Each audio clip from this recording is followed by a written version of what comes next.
کیا ہوا اذان تو پھر بھی دینی ہے. تو حدیث پاک میں ہے کہ جو آدمی اکیلا ہو اور جنگل میں ہو وہ اذان دے دے اس کے بعد نماز پڑھ لے. ہے تو اکیلا لیکن اس اذان کی برکت سے اللہ تبارک تعالیٰ فرشتوں کو بھیج دیں گے جاؤ فلاں آدمی کے پیچھے نماز پڑھ لو تاکہ اس کو جماعت کا ثواب مل جائے کیونکہ وہ اس وقت اکیلا ہے. اس لیے فرمایا پوری زمین ہمارے لیے مسجد بنا دی گئی. اس کا مطلب تو یہ کہ جہاں نماز پڑھیں گے وہاں ہو جائے گی. یہ الگ مسئلہ ہے کہ بھائی زمین اگر ناپاک ہے تو مت پڑھ لو, یا اگر زمین کسی خاص چیز کے لیے بنائی گئی جیسے قبرستان ہے تو وہاں نماز مت پڑھو, یا اگر کوئی غسل خانہ بنایا تو اس نماز, وہ تو عارضی چیزیں ہیں نا, لیکن باقی پوری روئے زمین جو ہے یہ مسجد بنا دی گئی. وہ طہور کے معنی آتے ہیں پاکی کا ذریعہ, پاکی کا.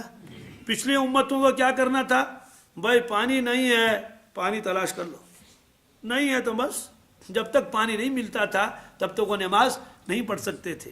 آپ نے فرمایا کہ میری امت کے لیے اللہ تبارک تعالیٰ نے زمین کو اور میرے لیے زمین کو بنایا پاکی کا ذریعہ. اس کا مطلب کیا ہے, وضو کرنے سے جیسا آدمی پاک ہو جاتا ہے, غسل کرنے سے آدمی جیسا پاک ہو جاتا ہے, بالکل تیمم سے ایسا ہی پاک ہو جاتا ہے.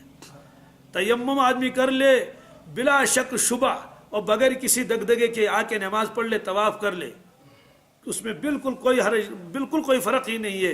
یہ غسل کیے ہوئے ہے اور یہ تیمم کیے ہوئے ہے جب وہ شرائط پائے جائیں.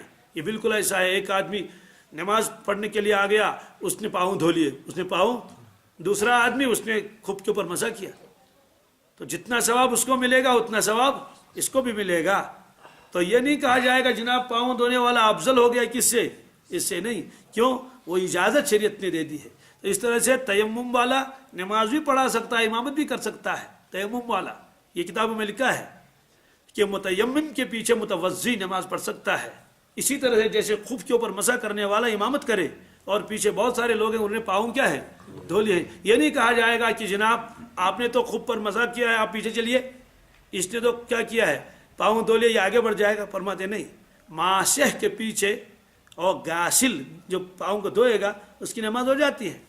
اس لیے کہ خود اللہ کے نبی صلی اللہ علیہ وسلم مسح فرماتے تھے اور اس کے بعد نماز پڑھاتے تھے, اور بے شمار صحابہ ہوتے تھے ان پر تو کفی نہیں ہوتا تھا, وہ پاؤں دھو لیتے تھے. اس لیے فرمایا کہ مٹی کو اللہ تبارک تعالیٰ نے ہمارے لیے زمین کو بنایا طہور, یعنی پاکی حاصل کرنے کا ذریعہ. آگے فرمایا وَأُرْسِلْتُ إِلَى الْخَلْقِ كَافَّةً, مجھے اللہ تبارک تعالیٰ کی جانب سے پوری مخلوق کے لیے نبی بنا کر بھیجا گیا. اور اس کا مطلب ہے کہ میری خصوصیت ہے اور کسی کی خصوصیت یہ حضرت نے فرمایا. اور یہ قرآن پاک میں بھی ہے کہ باقی انبیاء علیہ الصلوۃ والسلام کے بھیجنے کا تذکرہ تو علاقوں کی طرف کیا گیا. وَإِلَىٰ عَادٍ أَخَاهُمْ هُودًا وَإِلَىٰ ثَمُودَ أَخَاهُمْ صَالِحًا وَإِلَىٰ مَدْيَنَ أَخَاهُمْ شُعَيْبًا. تو کسی کو مدین بھیجا, کسی کو مصر بھیجا, کسی کو قوم عاد کی طرف بھیجا, تو اسی طرح سے کسی کو سمود کی طرف بھیجا. تو فرمایا کہ لیکن مجھے جو بھیجا گیا پورے عالم کی طرف بھیجا گیا. یہ فرمایا کہ اِنَّا أَرْسَلْنَاكَ كَافَّةً لِلنَّاسِ بَشِيرًا وَنَذِيرًا. یہ فرمایا. آخر میں فرمایا ایک خصوصیت وَخُتِمَ بِهِ النَّبِيُّونَ, میرے ذریعے سے سلسلے نبوت کو ختم کیا گیا. یعنی اس کا مطلب کہ میں آخری نبی ہوں, میرے بعد میں اللہ تبارک تعالیٰ کسی اور نبی کو دنیا میں نہیں بھیجیں گے, اور میرے بعد میں کوئی نئی شریعت لے کر نہیں آئے گا. اور جو عیسیٰ علیہ الصلوۃ والسلام کا وہ تو خود ہی آپ نے خود فرمایا وہ آئے گا تو نئی شریعت لے کر نہیں آئے گا, کوئی نئی کتاب لے کر نہیں آئے گا.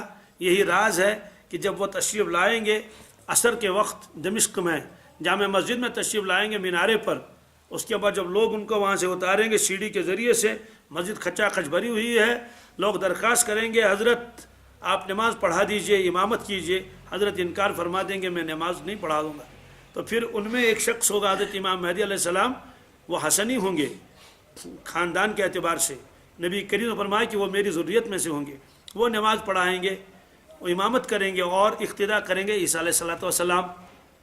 سوال ہے کہ افضل تو عیسیٰ علیہ الصلوۃ والسلام ہی ہے, اس میں کوئی شک شبہ نہیں. وہ تو روح اللہ ہیں, یہ تو بہرحال امتی ہیں, وہ تو نبی ہیں.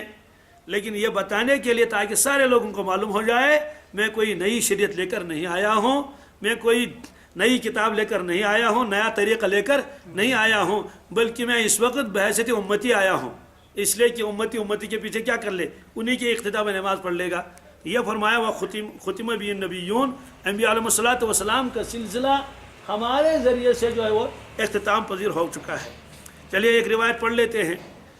وعن حذیفہ رضی اللہ تعالی عنہ قال قال رسول اللہ صلی اللہ تعالی علیہ وسلم فضلنا علی الناس بثلاث، ہم کو فضیلت دے دی گئی ہے لوگوں کے اوپر تین چیزوں سے۔ کتنے؟ جعلت صفوفنا کصفوف الملائکہ، ہمارے صفوں کو فرشتوں کے صفوں کے ساتھ تشبیہ دے دی گئی ہے، ہمارے صفے فرشتوں کے صفوں کی طرح ہے، ہمارے صفے بنائے گئے ملائکہ کے صفوں کی طرح۔ اس کا کیا مطلب ہے؟ اس کا مطلب تو یہ ہے کہ فرشتے جیسے اللہ رب العزت کی عبادت کرتے ہیں سب بنا کر، کیا یہ نہیں کہ کوئی یہاں ہے کوئی یہاں ہے، کسی کا اور کوئی رخ ہے، کوئی آگے کوئی پیچھے نہیں، جب فرشتے آتے ہیں سب بناتے ہیں۔ کیا بناتے ہیں؟ فرمایا کہ ہم جو نماز میں سب بناتے ہیں بالکل اسی طرح جیسے فرشتے سب بناتے ہیں۔ اس لیے آپ نے فرمایا آگے پیچھے نہیں ہونا چاہیے، صفوں میں کیا ہونا چاہیے؟ برابر سب رہے، سب بنے برابر، یوں ایک نظر ڈالے تو ایک قطار نظر آئے۔ اور فرمایا دوسری اس جہاد کے اندر، کس کے؟ اللہ کے نبی صلی اللہ علیہ وسلم پہلے سب بناتے تھے، لڑائی سے پہلے ایک برابر سب بنا لی تاکہ نظر آ جائیں کتنے صفے ہیں اور کتنی تعداد ہے، تاکہ گننا بھی آسان ہو جائے۔ یہ سب تو بالکل ایسے سب دور تک سب بناتے تھے۔ فرمایا کہ یہ بنایا وَجُعِلَتْ لَنَا الْأَرْضُ كُلُّهَا مَسْجِدًا، کہ ساری کی ساری زمین ہمارے لیے مسجد بنا دی گئی۔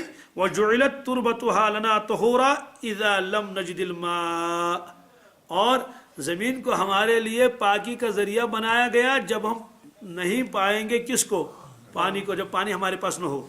تو یہ فرمایا۔ تو تیمم کی بے شمار روایتیں ہیں، ایک روایت اور پڑھ لیتے ہیں۔ وعن عمران رضی اللہ تعالی عنہ قال كنا في سفر مع النبي صلى الله تعالى عليه وسلم فصلى بالناس فلما انفتل من صلاته إذا هو برجل معتزل لم يصلي مع القوم فقال ما منعك يا فلان أن تصلي مع القوم؟ قال أصابتني جنابة ولا ماء، قال عليك بالصعيد فإنه يكفيك، متفق علیہ۔ یہ روایت دونوں کتابوں میں صحیحین میں، بخاری اور مسلم دونوں میں۔ حضرت عمران رضی اللہ تعالیٰ روایت فرماتے ہیں ہم سفر میں تھے رسول اللہ صلی اللہ علیہ وسلم کے ساتھ، آپ نے نماز پڑھا دی۔ کون سی نماز پڑھا دی یہاں نہیں ہے، دوسری روایت میں فجر کی تھی۔ کون سی تھی؟ فجر کی نماز آپ نے پڑھائی۔ جب آپ نماز سے فارغ ہو گئے فلما انفتل من صلاته اذا هو برجل معتزل، آپ نے دیکھا ایک آدمی ادھر کنارے پر الگ بیٹھا ہوا ہے۔ لم يصلي مع القوم، اس نے نماز ہی نہیں پڑھی قوم کے ساتھ۔ فقال ما منعك يا فلان، حضرت نے فرمایا کہ کیا بات ہے، آپ نے نماز کیوں نہیں پڑھ لی ہمارے ساتھ؟ ان تصلی مع القوم، قوم کے ساتھ آپ نے نماز کیوں نہیں پڑھ لی؟ قال اصابتنی جنابۃ، اس نے کہا حضرت مجھے غسل کی ضرورت تھی۔ کس کی؟ اور ولا ماء، پانی تو ہے نہیں، سفر میں ہے۔ آپ نے اچھا، فعلیک بالصعید فإنه یکفیک، تیمم کر لیتے تو کافی تھا، تیمم کر لیتے تو۔ معلوم ہے کہ صحابی کو مسئلہ معلوم نہیں تھا، یا وہ یہ سمجھے تھے کہ تیمم تو وضو کے لیے ہوتا ہے، غسل کے لیے تیمم نہیں۔ آپ نے فرمایا بس اتنا تو کافی تھا، وہ الگ بیٹھا ہوا تھا۔ تو معلوم یہ ہوا کہ اگر پانی نہیں ہے تو آدمی اگر بے غسل ہے وہ غسل کے بجائے تیمم کر لے اور وہ نماز پڑھ سکتا ہے۔ مال قوم بھی فرمایا، وہ قوم کے ساتھ بھی نماز پڑھ سکتا ہے، یہ فرمایا۔ یہ روایتیں آگے آ رہی ہیں تفصیل کے ساتھ، اس میں اور بھی مسائل آئیں گے اور بھی روایتیں آئیں گی۔ آج چونکہ کام کا وقت ہے نا، اس لیے گھڑی کی طرف بھی دیکھنا پڑتا ہے۔ اللہم صلی علی سیدنا محمد وعلی آل سیدنا محمد وبارک وسلم علیہ۔